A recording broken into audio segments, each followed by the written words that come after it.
Saudara-saudara pendengar yang kami kasihi dimanapun Anda berada, Anda kembali bersama kami dalam acara Telaga, Tegur Sapa Gembala Keluarga.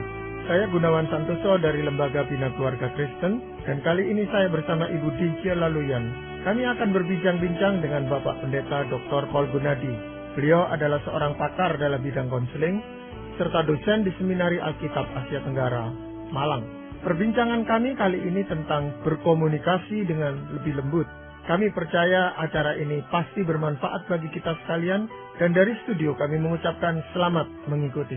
Pak Paul, saya ingin tanya, mengapa kita harus berkomunikasi dengan lebih lembut terhadap pasangan kita? Karena begini Bu ya, kalau misalnya nih ya, kita ini mendengar suami kita ya bicara kepada kita keras, kasar, ya seberapa besar pun cinta kepadanya ya, lama-lama tuh akan membuat kita enggan ya untuk menjalin komunikasi dengan dia. Karena ya kita nggak suka ya akhirnya tuh menjadi objek ya kemarahannya lah, kekasarannya lah. Akhirnya ya lama-lama kita menjauh deh dengan cara mengurangi komunikasi. Akhirnya yang terjadi adalah hubungan kita kan bukannya makin mendekat malah makin meretak. Nah kalau udah mulai retak seperti itu, segala jenis konflik ya mudah juga untuk muncul. Tapi kadang-kadang kan memang ada orang itu yang suaranya keras dan bahasanya juga kasar, dan itu di beberapa suku tertentu di negara kita ini juga kita ketemu dengan orang-orang yang seperti itu, Pak Paul. Nah itu bagaimana, Pak? Nah udah tentu kalau memang kita ya berasal dari budaya yang sama ya, mungkin kita akan lebih mudah untuk menerimanya. Tapi kalau kita kebetulan dari budaya yang berbeda, nah udah tentu yang harus dilakukan adalah bukan saja kita belajar menerimanya, tapi ya pasangan kita yang dari budaya agak keras itu dan kasar itu juga ya perlu menyesuaikan diri dengan kita. Sebab sekali lagi pernikahan merupakan ya penyatuan dari dua pribadi, dari latar belakang yang berbeda. Kita nggak bisa berkata, inilah saya, ya kamu harus terima saya apa adanya, tanpa saya harus melakukan apapun ya untuk menyesuaikan diri dengan engkau. Jadi ya mesti adalah penyesuaian dari kedua belah pihak. Makanya seringkali terjadi di mana salah satu itu berkata, yang saya maksud itu bukan begitu, saya itu tidak marah dan sebagainya gitu, Pak Paul. Nah kalau misalkan memang orang itu berkata seperti itu, nah kita yang dengar bisa berkata begini, oke, kalau begitu oke, saya mengerti, saya nggak apa-apa. Namun untuk lain kali kalau misalnya kamu ya bicara lebih lembut lagi, lebih lembut ya, atau gunakan kata ini daripada kata yang itu yang kamu ingin gunakan. Nah itu kan jadinya nantinya lebih bisa diterima oleh pasangannya juga. Udah tentu kita mesti sabar bahwa pasangan nggak berubah ya dalam waktu seminggu 2 minggu, tapi ya mungkin perlu diingatkan lagi, sehingga akhirnya ya pasangan lebih belajar lah untuk melembutkan kata-katanya. Apa sebabnya orang laki-laki itu temperamennya lebih kasar kelihatannya kalau bicara itu? Gini Bu Dincia ya, memang saya nggak mengatakan semua laki-laki begitu Bu Dincia, tapi ya saya harus akui cukup banyak lah ya kami ini yang laki-laki ini ada kecenderungan untuk kasar. Saya akan membaginya dalam 2 kategori ya. Yang pertama adalah penyebab mental dan yang kedua adalah penyebab emosional. Coba saya fokuskan dulu pada penyebab mental. Kita ini kan mengerti ya bahwa bicara merupakan sebuah proses fisik dan mental. Ya maksudnya secara fisik tuh kita menggerakkan lidah kita untuk berbicara. Namun ini juga merupakan proses mental, artinya kita menggunakan pikiran sewaktu berbicara. Nah, makin erat ya jarak antara aktivitas mental atau pikiran dengan aktivitas fisik, yaitu kita menggerakkan lidah kita, maka makin cepat dan makin mudah terurai perkataan itu. Misalkan ya, kita itu tuh berkata dalam pikiran kita, saya mau makan. Nah, makin cepat dan erat ya kaitan antara aktivitas mental kita yang berpikir saya mau makan dan lidah kita yang mengatakannya, maka ya makin mudahlah kita itu tuh mengeluarkan perkataan-perkataan tersebut. Nah, ternyata ya dalam hal ini nih pria mempunyai keunikan lah saya sebutnya. Pada umumnya tuh jarak antara aktivitas pikiran atau mental dan aktivitas fisik, yakni pergerakan lidah pria, nah terbentang relatif lebih lebar ketimbang jarak yang sama pada perempuan.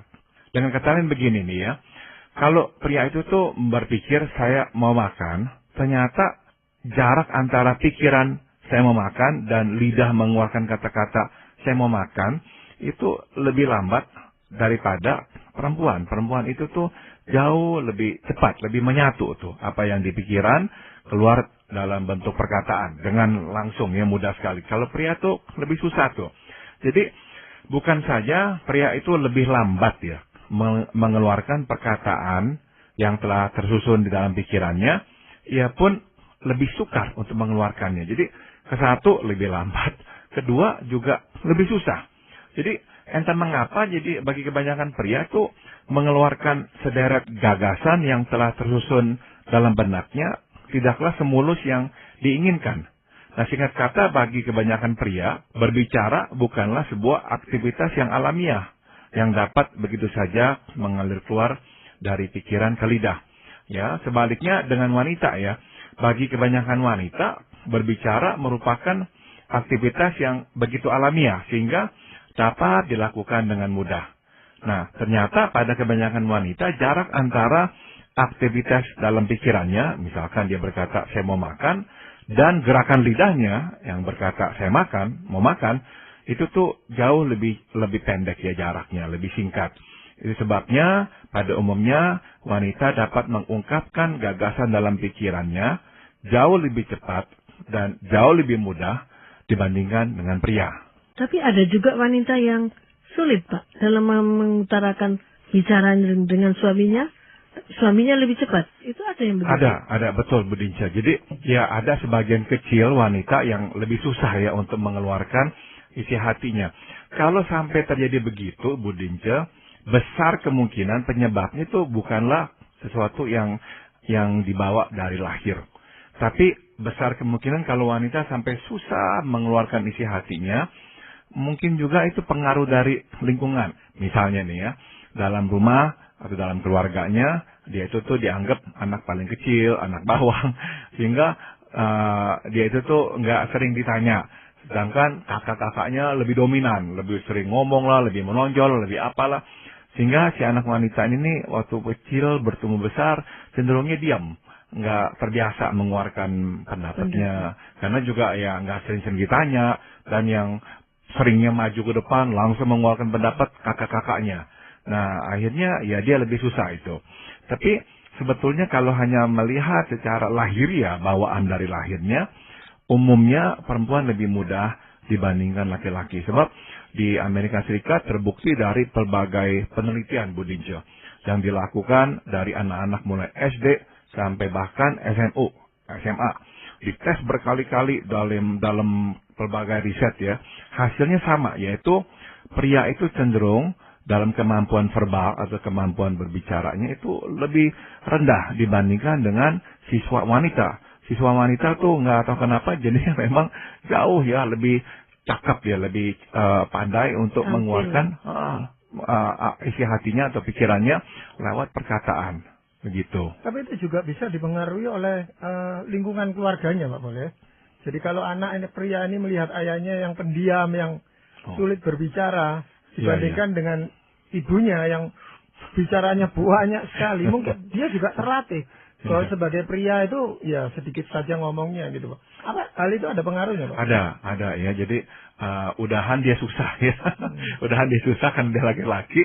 Terus ngelihat ya papanya juga pendiam. Ya mungkin akhirnya dia terpengaruh juga untuk menjadi lebih pendiam lagi. Makanya kalau kita lihat secara umum, salah satu keluhan istri atau ibu adalah suami saya itu tuh susah atau jarang berkomunikasi. Ini salah satu keluhan umum perempuan ya. Nah, kita kan jarang menemukan pria yang mengeluhkan, aduh istri saya itu jarang berkomunikasi. Kebanyakan kebalikannya ya. Aduh istri saya itu terlalu sering berbicara gitu. Dan itu kalau dipaksakan Pak Paul, bisa menimbulkan anak itu jadi gagap gitu Pak Paul. Saya tidak tahu ya, saya hanya punya beberapa teman yang semuanya laki-laki yang gagap. Tapi saya tidak pernah punya teman wanita yang gagap Pak Paul. Nah, sebetulnya Pak Gunawan yang menarik adalah ini nih bukan masalah lingkungan atau pengaruh dari luar, bukan. Tapi ini memang adalah bawaan. Jadi, ya riset memperlihatkan bahwa angka gangguan bicara jauh lebih tinggi pada anak Pria. laki-laki, betul, dibandingkan dengan anak perempuan. Jadi sekali lagi itu bukan karena lingkungan. Namun, udah tentu betul, kalau lingkungan itu tuh membuat dia cemas, ya tambah parah ya gagapnya, betul. Tapi sebetulnya penyebabnya itu tuh bukan. Saya sendiri sebetulnya punya bawaan gagap. Kadang-kadang saya bisa gagap. Nah, bukannya karena dibuat oleh lingkungan, tapi memang bawaannya saya begitu dari kecil. Namun, saya tahu kalau saya cemas atau mau bicara banyak, tapi mulut itu nggak bisa ngikutin. Ya kan, orang juga udah muncul gagapnya saya. Jadi ya memang kadang-kadang tuh, ya kita bisa lihat ya jelas sekali ya, bahwa anak laki-laki memang lebih susah lah untuk mengeluarkan isi hati dan pikirannya lewat perkataan dibandingkan dengan perempuan. Nah, ini nantinya berpengaruh ya di dalam kekasarannya. Karena dia susah ya mengeluarkan tuh perkataannya tuh kadang-kadang jadinya tuh kasar. Pas keluar itu tuh udah dibumbui dengan rasa marah. Karena dia udah tegang dulu, udah susah untuk ngomong, jadi bicara itu tuh sebuah usaha yang lumayan berat buat pria. Maka waktu dia harus bicara sesuatu yang memang mengandung emosi apalagi, udah makin susah, akhirnya yang keluar jadinya kasar. Kalau begitu sebenarnya hal ini bisa dilatih atau bisa dipelajari supaya seseorang itu secara mental bisa berimbang di dalam berbicara dan berpikir. Betul, jadi nanti kita akan coba ini ya, lihat ya hal-hal apa yang bisa dilakukan untuk ya mengurangilah kemungkinannya kita ini yang pria ini bersikap kasar ya dalam ucapan kita. Selain penyebab mental, ada lagi, Pak? Yang berikut tadi adalah yang saya sudah singgung, penyebab emosional, Bu Dinca. Jadi begini nih, bagi kebanyakan pria ya emosi bukanlah sesuatu yang merupakan bagian hidupnya yang alamiah. Maksudnya ya meskipun pria itu bisa merasakan emosi, bisa mengekspresikan emosi, namun pada kebanyakan pria emosi bukanlah sesuatu yang diterima atau disambut sebagai bagian dari dirinya. Ya, jadi hanya dalam waktu dan kondisi tertentu pria itu tuh bebas mengungkapkan emosinya, terutama kalau mengungkapkan emosi negatif, yaitu kemarahan. Nah, jadi justru bagi kebanyakan pria, hidup yang ideal adalah hidup tanpa gejolak emosi. Pria itu nggak suka lah dengan gejolak emosi. Itu sebabnya kalau pria itu merasakan emosi negatif, misalnya marah gitu, reaksi pertama biasanya adalah meredam, menahan, nggak mau untuk mengeluarkannya. Nah, sebaliknya dengan wanita ya, bagi kebanyakan wanita, emosi merupakan bagian dirinya yang hakiki. Jadi bukannya sesuatu yang dianggap asing atau dianggap di luar dari dirinya. Nah, itu sebabnya kebanyakan wanita akhirnya lebih terbuka, lebih menyambut aktivitas emosi pada dirinya. Nah, itu justru ya, jadinya menjelaskan kenapa umumnya wanita itu nggak keberatan untuk tenggelam dalam emosi. Maksudnya ya untuk bisa nangis, bisa sedih gitu. Kalau pria itu, waduh nggak nyaman dah untuk nangis, untuk sedih, buru-buru mau keluar dari semuanya tuh. Nah, ini nih nantinya berkaitan dengan kekasarannya pria, yaitu waktu pria harus mengeluarkan perkataan yang bermuatan emosi, waduh, kesulitannya menjadi double. Tadi kan sudah diuraikan, secara mental kan nggak mudah ya, nggak cepet lah untuk mengeluarkan isi hatinya. Nah, ditambah dengan kesulitan dan keengganannya untuk mengutarakan emosi, akhirnya pria tuh mengalami kesukaran mengutarakan pikiran yang bermuatan emosi. Akhirnya waktu keluar, yang keluar adalah dalam bentuk kekasaran. Ya, dia udah frustrasi, gimana keluarinnya nih, dia susah mengeluarkannya, dia harus pakai usaha. Udah gitu emosinya juga susah dia kendalikan. Akhirnya yang keluar adalah biasanya kekasaran. Akhirnya juga istrinya yang harus ya mendengarkan kata-kata kasar yang keluar dari mulut si suami. Katakan si suami itu tidak sampai mengeluarkan kata-kata, tapi dari tindakannya itu aja sudah kelihatan kekasarannya gitu Pak.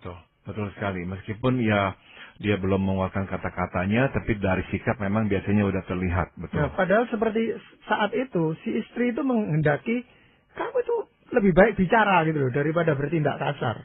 Nah, ini kaitannya bagaimana? Masalahnya adalah dia nggak bisa tuh mengeluarkannya langsung. Nggak bisa. Makanya sebagian pria yang lebih parah lagi ya kesulitannya itu untuk mengungkapkan perasaan, dia akhirnya misalnya memukul tembok, membanting barang, membanting pintu. Karena energinya itu tuh nggak bisa tersalurkan lewat perkataan. Susah buat dia. Bukan yang nggak mau. Ini yang kadang-kadang keliru dimengerti oleh para istri. Oh, kamu tuh ngomong aja nggak bisa. Kan ngomong bisa. Kenapa mesti marah kayak begitu? Justru poinnya adalah nggak bisa. Karena nggak bisa, makanya yang keluar ledakan emosi. Nah, kalau dia masih bisa menahan, ya udahlah, yang keluar hanya ledakan emosi. Tapi kalau dia nggak bisa menahan, itu sebabnya yang keluar biasanya kekasaran secara fisik. Dia pukul tembok, dia banting barang, atau dia banting pintu, dan sebagainya. Ya, sebenarnya pada saat seperti itu, pria itu butuh pertolongan dari si istri. Untuk misalnya tidak mengorek-ngorek atau memaksakan, supaya kita itu mengeluarkan kemarahan kita dengan kata-kata. Gitu, Ya, Pak Paul. tepat sekali. Tepat sekali. Jadi memang justru yang lebih cocok buat pria adalah diam dulu. Jangan diajak ngomong, tenangkan dirinya dulu. Karena waktu dia misalkan dibombardir, apalagi kalau istrinya memang nggak bisa diam ya, membombardir dia dengan perkataan menyerangnya, nah dia makin nggak berkutik kan ya untuk membalas, mengutarakan pikirannya, kalah cepat dan sukar. Nah, akhirnya ledakannya itu tuh biasanya ya bersifat fisik, kasar jadinya. Ya maka betul kata Pak Gunawan, istri harus mundur ya. Kalau melihat suami itu kesulitan, marah, udah mulai menanjak, udah stop dulu dah. Biarkan dia tenang, sebab dalam keadaan tenang barulah dia nanti lebih bisa untuk berbicara. Tapi ada juga istri yang dominan, Pak Paul. Bentak suaminya dan Betul. suaminya diam aja itu. Betul. Makanya ya dalam kasus kayak begitu tuh akhirnya si suaminya diam karena mungkin sekali dia menghindari nanti terjadi pertengkaran yang lebih hebat. Jadi daripada dia tanggapi, dia mendingan katup bibirnya, gigit lidahnya deh ya. Udah dah, jangan ngomong gitu. Sebab dia tahu ya, udah dah, ini nggak akan ada habisnya dan dia nggak akan bisa tuh mengikuti irama kemarahan istrinya. Jadi mendingan dia diam. Karena dia juga nggak mau akhirnya nantinya bertindak kasar. Jadi memang ada yang seperti itu, Bu Dinca. Jadi sekarang bagaimana seorang pria bisa berkomunikasi dengan lembut, lebih lembut terhadap pasangannya? Ada beberapa yang bisa saya sarankan. Pertama ya, pria ini mesti lebih menyadari apa yang terjadi pada dirinya.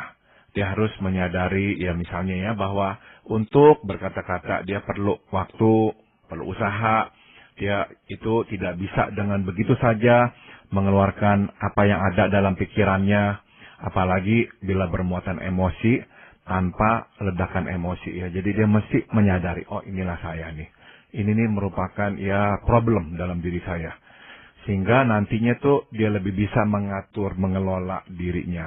Sehingga akhirnya nggak langsung muncul dalam bentuk kasar atau kemarahan. Tapi sebenarnya Pak Paul, bagi kita para pria ini ya, kalau pun itu bermuatan emosi, emosi itu lebih cepat reda dibandingkan dengan kaum wanita, kaum istri misalnya, yang berkepanjangan tidak selesai-selesai gitu Pak Paul.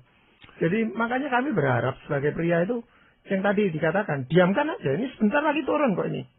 Betul. Jadi ya kita mungkin bertanya ya kenapa kok ya pihak wanita kok susah berhenti ya waktu marah itu tuh. Karena ya mereka itu tuh mungkin Bu Dince bisa memberikan tanggapan dalam hal ini. Pada umumnya wanita memang memerlukan ya untuk mengeluarkan semua perkataannya itu. Isi hatinya. Isi hatinya itu tuh baru reda emosinya. Jadi benar-benar emosi itu tuh dalam bentuk atau dalam format perkataan. Maka kalau mau mengurangi emosi, yang harus dikeluarkan adalah perkataannya tuh.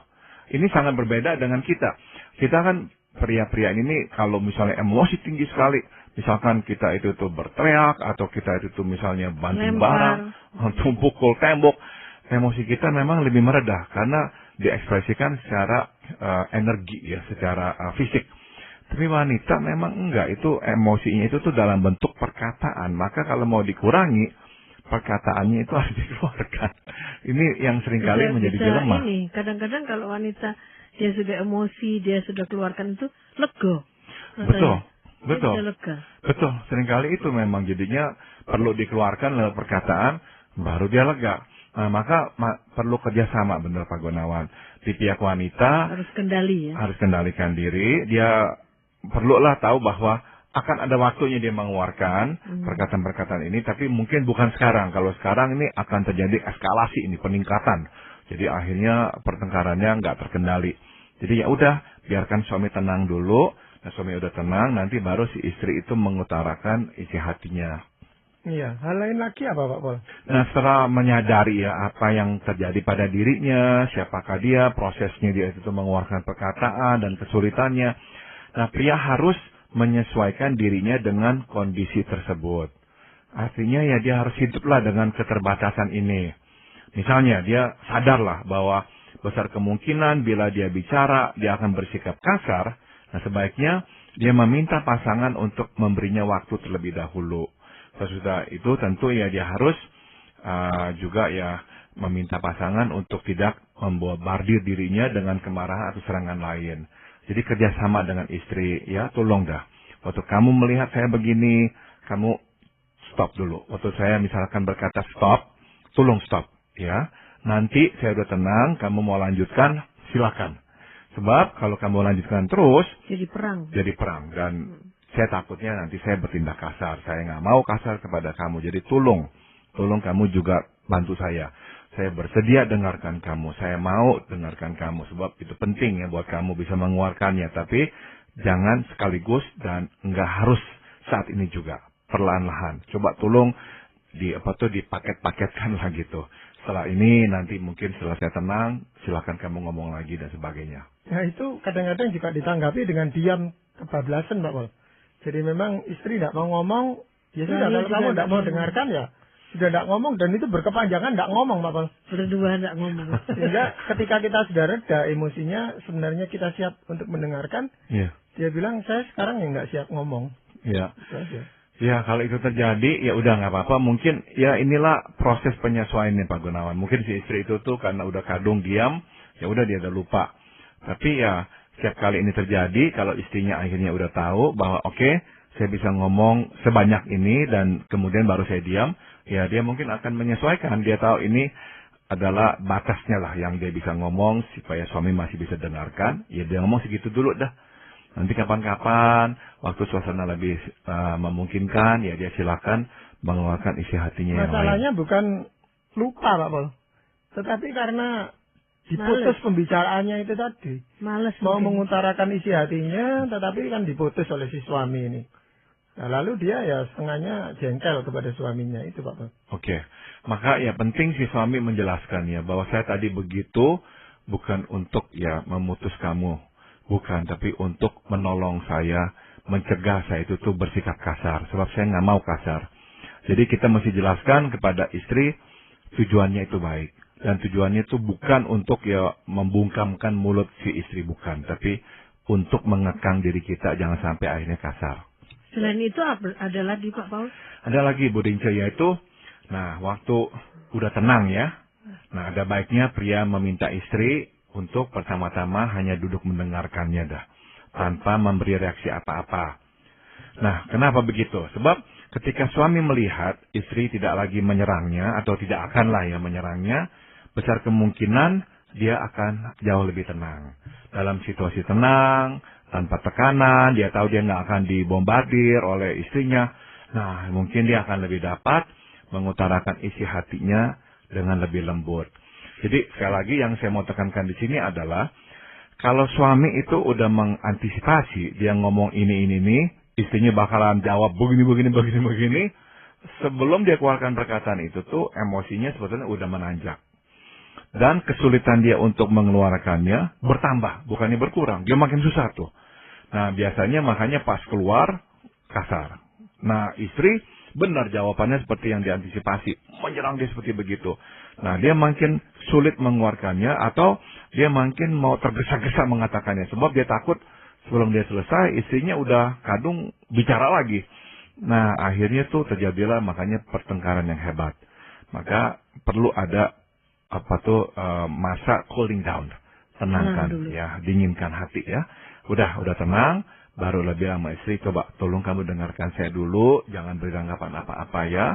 Kamu nggak setuju, nggak apa-apa, saya mau dengarkan. Tapi tolong jangan dipotong, dengarkan saya ya sampai selesai. Nah udah gitu dia ngomong, dia tahu istrinya akan diam, dengarkan dia ngomongnya akan lebih tenang.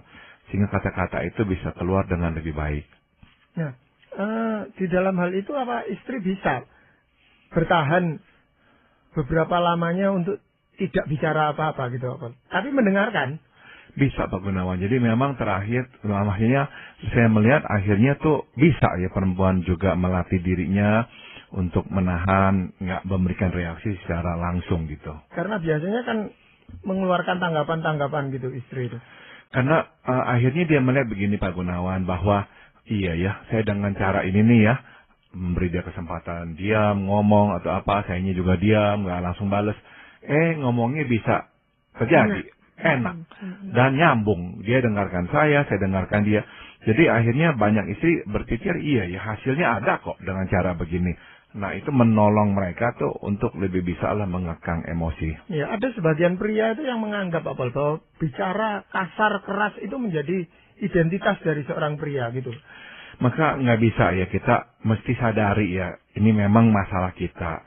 Tapi ya jangan berarti ya udahlah, memang saya udah dilahirkan begini ya akan terus begini. Jangan ya. Kita harus melihat ini sebagai kelemahan yang perlu diperbaiki. Bukan keunikan yang mesti dipertahankan. Nah ini yang saya ingin sampaikan kepada kita para pria ya. Iya. Dalam hal ini Pak Paul, apakah ada ayat firman Tuhan yang ingin Pak Paul sampaikan? Ada Pak Gunawan. Firman Tuhan di Matius pasal 5 ayat 5 berkata, berbahagialah orang yang lemah lembut, karena mereka akan memiliki bumi. Ini janji dari Tuhan kita, Yesus Kristus. Juga dalam Galatia pasal 5 ayat 23, kelemah lembutan itu dicantumkan sebagai wujud nyata dari buah roh, yakni kasih. Nah, jadi dari sini jelas terlihat bahwa Tuhan menghendaki kita menjadi orang yang lemah lembut, bukan kasar. Jadi ya teruslah berusaha berkomunikasi dengan istri secara lebih lembut. Ya, berkomunikasi dengan lemah lembut itu bukan berarti menjadi kewanita-wanitaan gitu Pak Paul. Karena ada sebagian yang mengartikan hal itu seperti itu gitu. Jadi salah persepsi gitu. Betul, sama sekali nggak sama ya, betul. Ya, terima kasih Pak Paul untuk perbincangan ini. Dan para pendengar sekalian, kami mengucapkan banyak terima kasih. Anda telah mengikuti perbincangan kami dengan Bapak Pendeta Dr. Paul Gunadi dalam acara Telaga, Tegur Sapa Gembala Keluarga. Kami baru saja berbincang-bincang tentang berkomunikasi lebih lembut. Bagi Anda yang berminat untuk mengetahui lebih lanjut mengenai acara ini, silakan menghubungi kami lewat surat. Alamatkan surat Anda ke Lembaga Bina Keluarga Kristen atau LBKK, Jalan Cimanuk 56, Malang.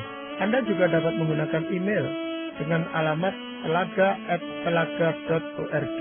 Kami juga mengundang Anda mengunjungi situs kami di www.telaga.org. Saran-saran, pertanyaan, serta tanggapan Anda sangat kami nantikan.